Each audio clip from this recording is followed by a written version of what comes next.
नमस्कार। आर्थिक आज़ादी, फाइनेंशियल फ्रीडम, ये शब्द हम सब ने सुने हैं और हम में से ज़्यादातर लोग इसे पाना भी चाहते हैं। पर यह सिर्फ बहुत सारा पैसा इकट्ठा करना नहीं है। असल में ये अपनी जिंदगी को अपनी शर्तों पर जीने की आज़ादी है। तो सवाल ये उठता है कि इसका असल में मतलब क्या होता है। क्या इसका मतलब है कि फिर कभी काम ही नहीं करना पड़ेगा या फिर कुछ और? चलिए आज इसी सवाल का जवाब ढूंढते हैं। ठीक है, तो ये रही वो लिस्ट, फाइनेंशियल फ्रीडम पाने के 27 कदम। अब देखिए, 27 कदम एक साथ सुनकर कोई भी थोड़ा घबरा सकता है ना? इसीलिए इस पूरी लिस्ट को हमने 4 आसान लेकिन बहुत मजबूत पिलर्स यानी स्तंभों में बांट दिया है। ये 4 पिलर्स इस पूरे सफर को समझने में और इस पर चलने में मदद करेंगे। तो हमारा पहला पिलर है सबसे जरूरी हिस्सा, एक मजबूत नींव बनाना। देखिए, जैसे कोई भी इमारत बिना मजबूत नींव के खड़ी नहीं रह सकती, ठीक वैसे ही आर्थिक आज़ादी की इमारत भी सही शुरुआत के बिना बस एक सपना ही रह जाएगी।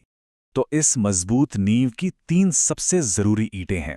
पहली, अपने फाइनेंशियल गोल सेट करना, क्योंकि अगर मंजिल ही पता नहीं तो सफर शुरू कैसे होगा। दूसरी, एक बजट बनाना और फिर उस पर टिके रहना। ये समझिए कि पैसों के मामले में यह आपका जीपीएस है। और तीसरी ईंट, अपने हर खर्च पर नजर रखना। जब तक ये पता नहीं चलेगा कि पैसा जा कहाँ रहा है, उसे कंट्रोल करना नामुमकिन है। और इन ईंटों को जोड़ने वाला सीमेंट क्या है? वो हैं कुछ अच्छी आदतें, जैसे कि पैसों के बारे में बेसिक चीज़ें सीखना, बिना सोचे समझे खरीदारी करने से बचना और कोई भी चीज़ खरीदने से पहले उसकी कीमतों को कंपेयर करना।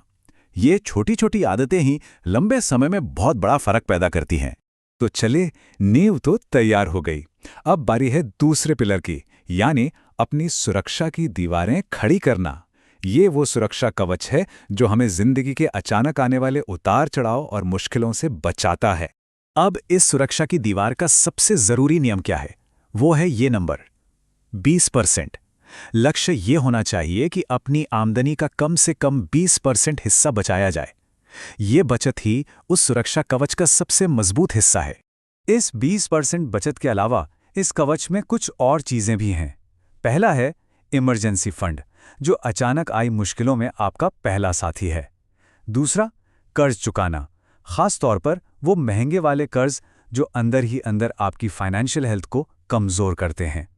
तीसरा, बिना जरूरत के लोन लेने से बचना। और चौथा, सही इंश्योरेंस करवाना। ये वो आखिरी दीवार है जो किसी बड़ी मुसीबत में आपकी सारी जमा पूंजी को खत्म होने से बचाती। और हाँ, एक मजबूत सुरक्षा कवच में अच्छा क्रेडिट मैनेजमेंट भी आता है। मतलब क्रेडिट कार्ड का इस्तेमाल सोच समझकर करना और अपने क्रेडिट स्कोर पर लगातार नजर बनाए रखना। एक अच्छा स्कोर भविष्य में जरूरत पड़ने पर बेहतर शर्तों पर लोन दिलाने में बहुत मदद करता है। तो हमारी नींव बन गई, दीवारें भी खड़ी हो गईं। अब समय है अपनी संपत्ति को बढ़ाने का। हमारा तीसरा पिलर पूरी तरह से ग्रोथ के बारे में है। मतलब अब उन तरीकों पर फोकस करना है जिनसे अपनी दौलत को तेजी से बढ़ाया जा सके। तो इस ग्रोथ के इंजन को चलाने के लिए 3 जरूरी काम करने होते हैं। पहला, अपनी आमदनी बढ़ाने के तरीके खोजना।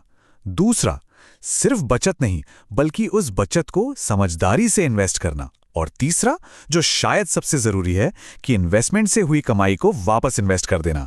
इसी को तो कंपाउंडिंग का जादू कहते हैं, जब आपका पैसा आपके लिए और पैसा कमाने लगता है। ग्रोथ की इस राह पर एक बहुत पावरफुल कॉन्सेप्ट है पैसिव इनकम। मतलब ऐसी कमाई जिसके लिए हर रोज एक्टिवली काम ना करना पड़े। ये वो तरीका है जिससे सोते हुए भी पैसा कमाया जा सकता है। और ग्रोथ के कई रास्ते हो सकते हैं, जैसे नई स्किल सीखना, कोई साइड बिजनेस शुरू करना, सही लोगों से नेटवर्क बनाना, अपने इन्वेस्टमेंट्स को अलग अलग जगहों पर बांटना और अपनी बचत को ऑटोमेट करना ताकि ये अपने आप होती रहे। अब आते हैं हमारे आखिरी और चौथे पिलर पर, लंबी अवधि का खेल। देखिए, पैसा कमाना एक बात है, लेकिन उसे बनाए रखना और समय के साथ बढ़ाते रहना असली चुनौती है। और इसके लिए सब्र और अनुशासन की जरूरत पड़ती है। यहाँ 2 सबसे जरूरी नियम हैं। पहला, हमेशा अपनी आमदनी से कम में जीना। और दूसरा, लाइफस्टाइल इन्फ्लेशन के जाल से बचना। इसका मतलब यह है कि जैसे जैसे आमदनी बढ़ती है, लोग अपने खर्चे भी उसी तेजी से बढ़ा देते हैं। असली खेल ये है कि आमदनी बढ़ने पर खर्चों को वहीं रोका जाए और उस बढ़े हुए पैसे को अपने भविष्य के लिए इन्वेस्ट किया जाए। इस लंबे खेल में कुछ और स्मार्ट आदतें भी शामिल हैं, जैसे रिटायरमेंट के लिए जल्दी बचत शुरू करना, बड़ी खरीदारी करते समय मोलभाव करना और अपने टैक्स की सही प्लानिंग करना ताकि कानूनी तौर पर ज़्यादा से ज़्यादा बचत हो सके। तो इन 4 पिलर्स को याद रखिए। एक मजबूत नींव डालना, सुरक्षा की दीवारें बनाना, दौलत को ग्रो करना और फिर लंबे समय तक उसे बनाए रखने का खेल खेलना।